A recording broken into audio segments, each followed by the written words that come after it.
This is the Niger Athletics Weekly Podcast, a production of Making of Champions, Nigeria's leading sports media and management company.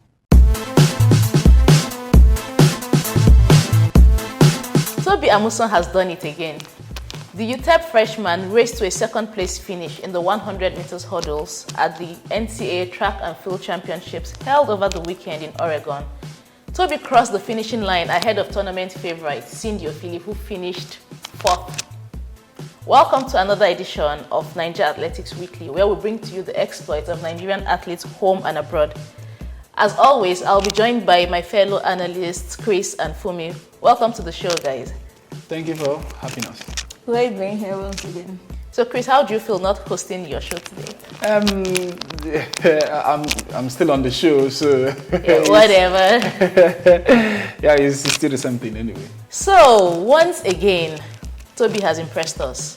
You know, even though she's just in her first year at the University of Texas, El Paso, she's been very consistent this season. She's won almost all of her races. And then we saw her finish second at the NCAAs over the weekend.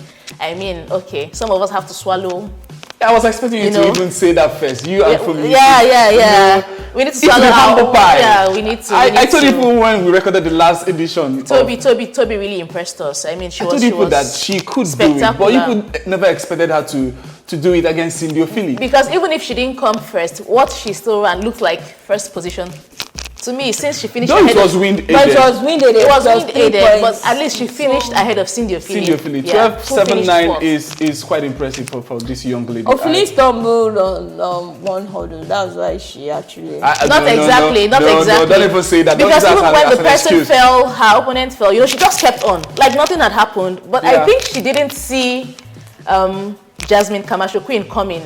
Like, she didn't see her actually coming. The girl just came from behind somehow and took over the race, with Tobi coming second. No, I'm sure has proven, like, even the past few competitions that she's a championship winner. She's always coming up to show. She's always coming to show up in every championship final. She has been just like she did last year at the African Games. So I think, like what you said, we shouldn't write. If she gets to the final, I told you people the other time. See, I am not writing her off. I believe she was going to. Although she was the best loser to qualify in the final. We didn't write her off, but we felt to make the final. We said Cindy was going to finish ahead of her. You said she could finish in the final. You people were not even emphatic. You didn't expect her to get to the podium. I expected she was going to get to the podium. She was going to get. And I told you she could beat Ofili, and she did that. You could never expect she was going to beat Ofili. Okay, Fumi and Chris, it's okay. She was fastest loser to get to the final. So her coming to the final to take second position, I am very sure that none of the athletes on the field expected it. But she came out. Because it's a final, anything can happen in the final. Yeah, that's what for any athlete who gets to the final anything can happen. The race can go anywhere. Yeah, and I think we've learned that now. So let's just say kudos to Tobi Amusan. And kudos to me too for predicting she could get to the podium. But I didn't run the race, so. Tobi wasn't the only Nigerian in action at the Hayward Field. We also saw Kunle Fasasi, who finished 6th in the 400 meters final and second in the 4x4. But at least fortunately, his school won the men's title overall, so he still had something to celebrate there. Yeah. And then we also saw Margaret Bamgbose, who just missed finishing on the podium because she finished 4th, so she didn't get a podium placement. But of course, Courtney Okolo won the race. Yeah, well, I'm still happy with Margaret because she did another sub 51.57. So she's even been consistent. In the semis. She's been consistent. I think she even ran faster in the semis than she did. She was the third fastest in the semis. So the target for her will be just to break the 51 seconds mark. If she can do that this year, I think she would have had a fantastic season. And Akure Golden League was in the women's discus throw where she finished 10th overall. And she's actually been in good form this year. I think she can do better than this. But then the shot put is her main event, not the discus throw. And we saw her at least throw an Olympic qualifying mark earlier this month. So I think she's still on the way, to doing greater things this season. Even at the NCAAs, we saw some very good performances, very impressive performances. We saw someone making history, Jarrion Lawson from Arkansas University. he claimed 3 individual titles, which he's the first athlete to do that in 80 years. Wow. The only other person who did that, of course, was the great Jesse Owens in 1936. He did that before even most of the athletes who competed there were born. And I'm sure Course, even the officials. Probably before everyone else who was there, you know. So that was great history there at the Hayward Field. We also saw Ariana Washington from Oregon, who did a sprint double, 100 meters, 200 meters. She won both titles in 10.95 and 22.21 seconds respectively. But the 100 meters result was wind aided. Yeah. So it's not... Looked like they had a lot of wind there. Yes. It was not actually the normal reading time, if you want to put it that way. But fortunately for Shamier Little, the time did not obstruct her victory because she ran a PB there, a scorching 53.51 world lead. And a personal best. World lead, personal best. To win her 3rd consecutive NCAA title. Yes, which means she's won it as a freshman, as a sophomore, as a junior. So next year will be her final year. She could win it again as a senior. I am impressed with this lady. She's bespectacled and she, runs like this even with that. I mean, she's someone very, very good. Last year, she won silver medal at the World Championships. I don't know. I think she's one to watch out for. Behind, I think she might be major. She could be Jennifer Russell this year. No, because we had talked about this in a previous edition of our podcast where we're talking about Jennifer Russell and Hedgenova, and Fumi mentioned that. Let's not forget that Shamier Little is also there, and now she's toppled Jennifer Russell as the world leader. Yeah, like Fumi mentioned earlier, I think she's going to be the top challenger to Hedgenova, no doubt about it. At the Olympics. All right, moving away from the NCAAs, we also had another Nigerian abroad who was in action. That's talking about Miles Ukaoma. He competed at the Racers Grand Prix on Saturday in the 400 meters hurdles, where he finished 6th with a time of 49.62 seconds. The race was won by USA's Johnny Dutch in 48.10 seconds. Miles seems to have had a quiet season. For me, what do you think will be up with him? To be sincere, I don't actually know, because I was expecting that since he has been off for like a month or more than that his first race after that he will come to give us a very good time, a fantastic time. So when I saw him do a 49.6, I was like, wow, this is quite low at this stage. But then when I watched the race, I saw he ran from lane 1. It was on lane 1. So, doing 400 hurdles on lane 1 is always a bit difficult. And it's always the same thing with Miles. Coming down the home stretch, he loses his energy, he loses his endurance, and it just fades out. Because coming down the home stretch, he was still in contention for the top 3. So it was quite disappointing for me, if I put it that way, that he actually finished 6th with that time. But we should take solace in the fact that he ran from lane 1. So probably at the African Champs, we might see something better for him. But for me, you're saying someone running from lane 1. I know it is a disadvantage or something, but we've seen people win titles from lane 1. Or lane 8, 9. like Nicholas Bett did. That's what I'm saying. Nicholas Bett did, Shamier Little did. I mean, and So we're talking about 100 meters. That's why I said I was a little bit disappointed when I saw it, when I saw the time. But let's just hope that it goes faster and does well at the African Champs, because if it's to become the African champion, it's going to go against the likes of Van Zyl, South Africa's LJ Van Zyl, and it's going to be pretty difficult. And let's not forget Nicholas Bett too is also there, and the other Algerian Abdelmalik. So it's going to be pretty difficult, because if he has to go to the African Champs, the final, he has to do a 48. So I hope he does run a good time. I actually feel that the African Championships will be like a mini Olympics final, because if we have Nicholas Bett there, we have Van Zyl. We have Abdul Malik, who won the African Games. We have even this. The other Kenyan finalist, I can't remember.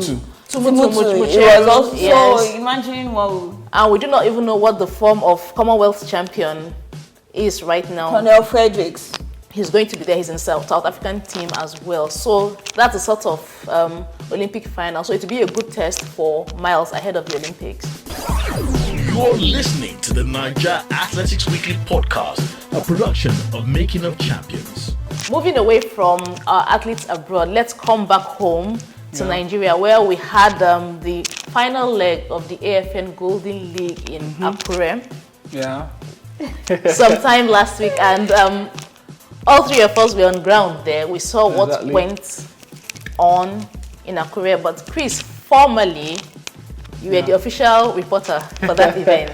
Can you tell us? Can you give us some thoughts, on Akure? The thing is, the event was built to start by 3 p.m.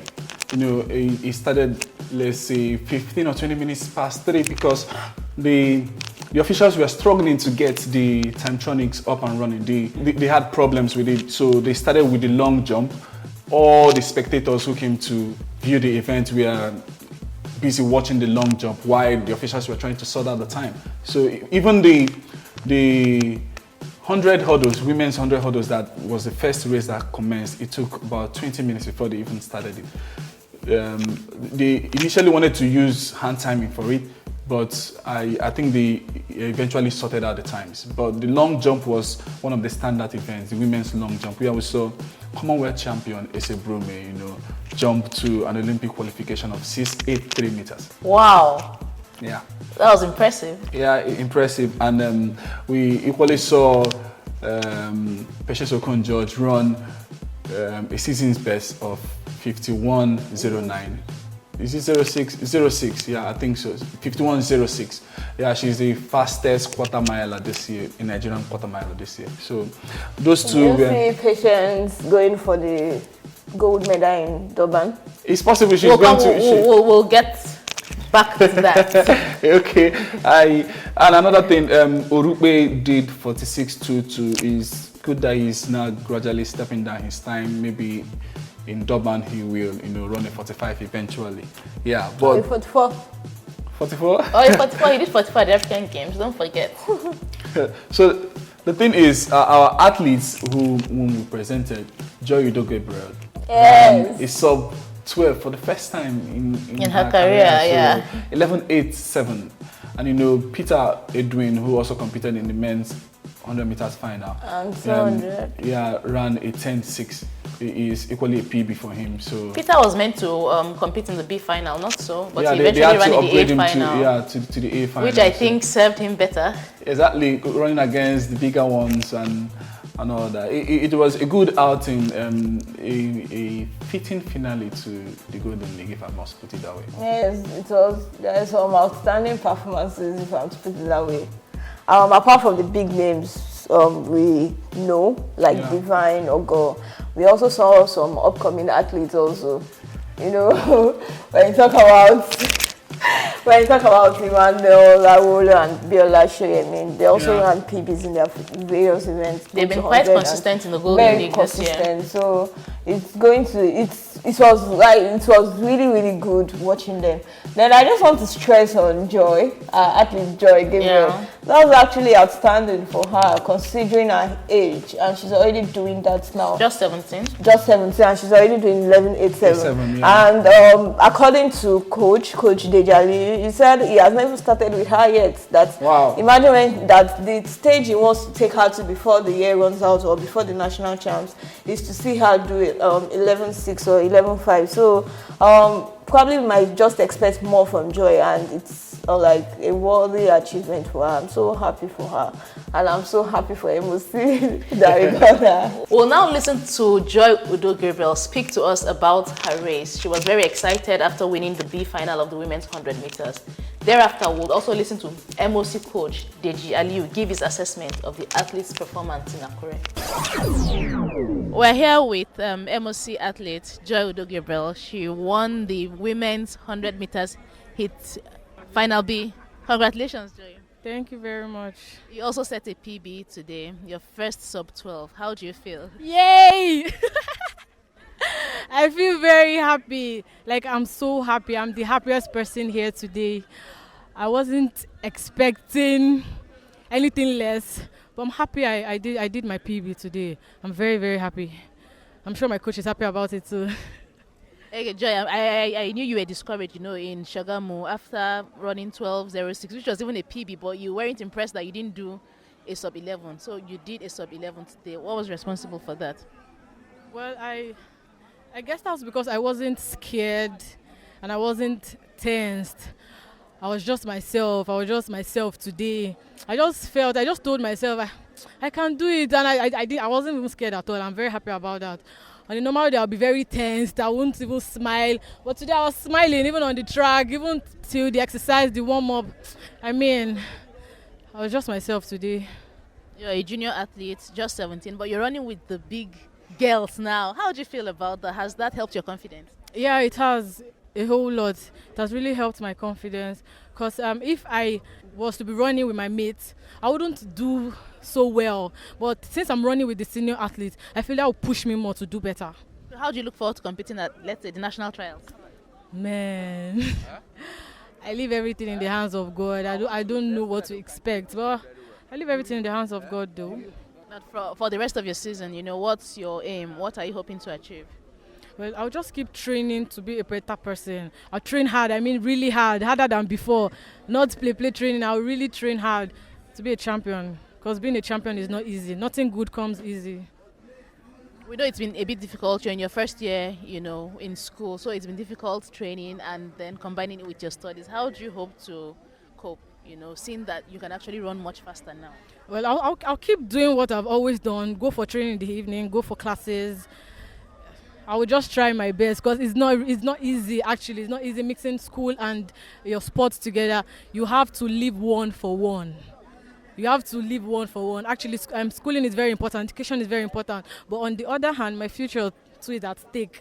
So I have to just combine the two together. So any words for MoC? I love you guys! So I'm here with Coach Deji Aliu, MoC head coach, Lagos. Good morning, Coach. Good morning.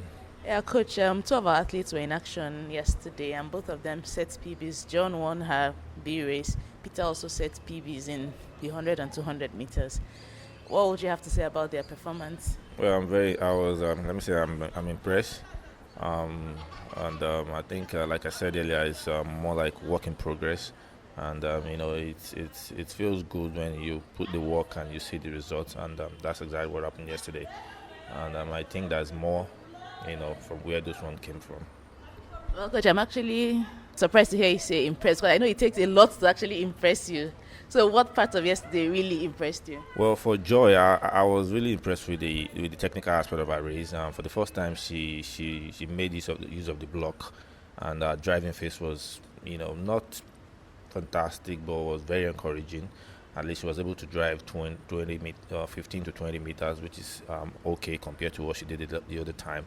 And we'll still go back and work. I can assure you that if she can improve the driving phase to probably like 30 meters, we should see something better than what she did yesterday. That was Coach Deji Aliu speaking from Akure. And now the moment we've all been waiting for. Exactly. Nigeria has finally released the list of athletes who are meant to represent the country at this month's African Senior Athletics Championships in Durban, taking place from June 22nd to 26th.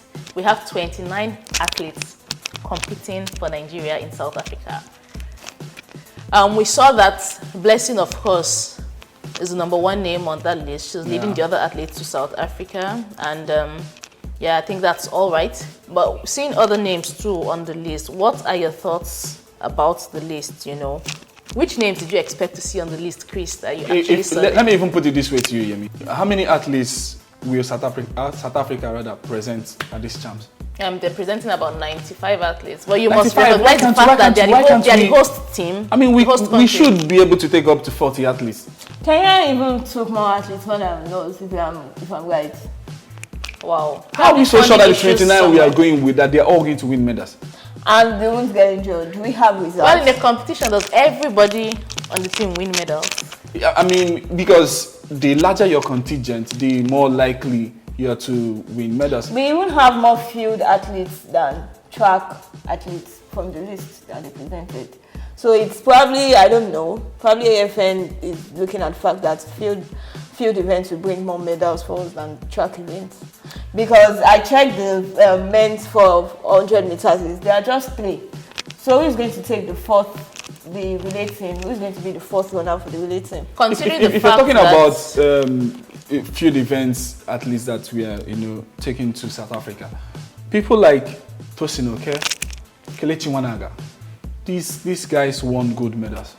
And they didn't make the team? They didn't make the team, and they are both field athletes. So I mean, the list is somehow disappointing. No, we can't speak for Tosin. We can't speak about Tosin, but Kelechi was consistent. Nwanaga was consistent throughout the Golden League. Why can't you speak for Tosin? Probably, I don't know what might have transpired between him and AFN. Probably he wants to save everything for Rio. He wants to prepare. He wants to go out straight and prepare for Rio. Or probably he just wants to. He's injured. Something might have happened for him to be absent, because it looks like the best. How would I put it? Triple jumper. Yes, and a gold medal. If you are talking in Africa now, so well, we'll come back to the athletes who are missing from the list, but facing the list itself now, we have Blessing, we have Ogo, Doreen, Amata, Steven Mozia, Miles, Ukaoma. What are your thoughts on these athletes who have made the team? We also saw a couple of new names. We saw Chioma Agunobi, we saw Paul Dedewo. What do you know about those guys? I was just going to ask him. The thing is, I mean, not much have been heard about these people. I know much about. I know Jennifer Madu. She's a collegiate athlete, Texas A&M. Yeah, she was actually in action during the weekend in 100 meters. She came 8th. She ran 11.2, and she was wind assisted. But that was about Chioma Agunobi. Paul Dedewo. So I'm surprised the list. There are so many female athletes there. Usually we have more female athletes on most of Nigeria's, at least that I am aware of. But I was surprised Tony Augustus.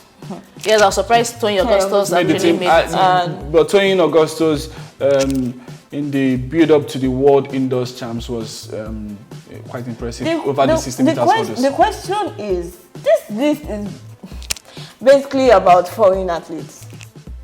Not necessarily. We still have more home-based athletes than foreign athletes. Apart from Ogo, Divine, Owupe, Samuel. We have Ese Brume, we have Peace Uko, we have Omolara Omotosho, we have Yinka Ajayi, we have Patience Uko. But these are the names that we know. We have Samuel Kenya picked a junior. Their team was comprised mostly of juniors.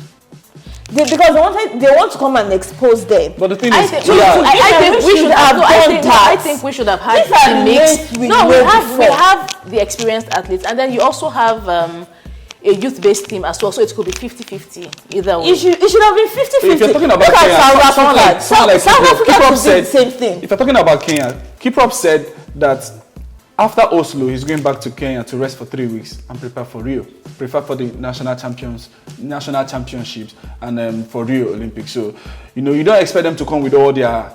This is not even about keep up. This is not about. I'm talking about Kenya, where they are coming with a 50-50 team. Because you don't expect them to come with Kenya, A team. We all know that Kenya is good with middle distance. They are good middle and long distance races. But now Kenya is fielding mostly. Most of their team is probably the sprinters and quarter milers, because they want to develop these guys. They want to develop. If we're going we should have done the same thing. I think if we're going to be a bit truthful, with ourselves, we see that Kenya actually competes well now at the world stage. Right now, Nigeria has not gotten to that level. If you remember, Chris, at the African Championships last year, Kenya came with like a B team too. It was totally a B team. They didn't come with any A athletes. Because they have an A team that already is the world standard. That's real. So we don't have that yet. I think we don't have that yet. I'm still building up a team. We've not gotten to that level yet. Our A team shouldn't go. What I'm saying is that you should blend them, you should mix them, so that when these guys that brings us to what I said earlier about us doing with at least 40 athletes. But the thing is, exactly. I was talking about that. The male sprinters we have are just 3. Yeah, that's Divine, a particular Ogo, Divine, and Obina. So what if one of them gets injured? Who's going to do the 4x1? 4x1, they're going to draft a quarter miler. A quarter mile running a relay for us. We've seen them do that over time. Even the quarter mile team. Okay, we have Chidi Okezie, we have Orupe, we have Fasasi, and then we have this Paul Dedewo, and then maybe Miles Ukaoma. But I think we should have learnt from this. We made that mistake at the World Championships last year in the women's 4x4. We just took 4 athletes, and then at the end of the day, it cost us a medal. So at least you go with 6 athletes for a relay team to forestall any future occurrences, so to mix this speak. like For me, I'm disappointed someone like Ngozi Onwumere didn't make the team. Didn't make the team. Yeah, so Because actually, the first coming to the obvious misses now, Tosin Oke is not on the list. Ngozi Onwumere is not Amaka Ogoigmunam is not there. Tobi Amusan is not there. We can't even speak of Amaka because Let's she not even hasn't talk done about Tobi anything Amusan this because year. it's possible that they don't Engagement, want school engagement, and all of Tosin Oke, Ngozi Onwumere, she has been consistent. Stephanie Carlo, she didn't do so well. Not really, Stephanie. But my grudge is that they should have mixed the team for encouragement. Because if athletes that have competed at the Golden League, there was this guy that was consistent also, the shot putter, I'm not sure of his name now. He was not included in the list. And he was consistent throughout the Golden League events or meets. So imagine where's the encouragement meant to come from? Well, we it's always hope that somehow the team can make up for it at the African Championships. Of course, we would have loved to see a bigger contingent, but we have to make do with what we have for now. Before we call it a wrap on today's episode, information reaching us from Athletics Heat talks about some of our athletes who competed at the ECOWAS Games during the weekend, and we saw Ruth Osoro winning the long jump. 577. Yeah, 5.7 meters, as well as Mercy Ntiabong, who won the 100 meters in 11.6. And then Raymond Ekewo, of course, who won 10.7. the 100 meters with 10.7 seconds. How did Raymond go from running 10.37 to 10.7? Maybe he's still trying to recover. Maybe the track is not good.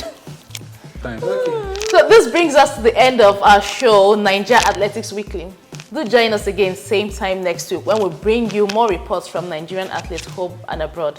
I remain your host, Yemi Oluz, and it's goodbye for now. This is the Nigeria Athletics Weekly podcast, a production of Making of Champions, Nigeria's leading sports media and management company. For all the latest athletic stories, go to makingofchamps.com and follow us on social media at Making of Champs on Facebook, Twitter, Instagram, Google+, and YouTube.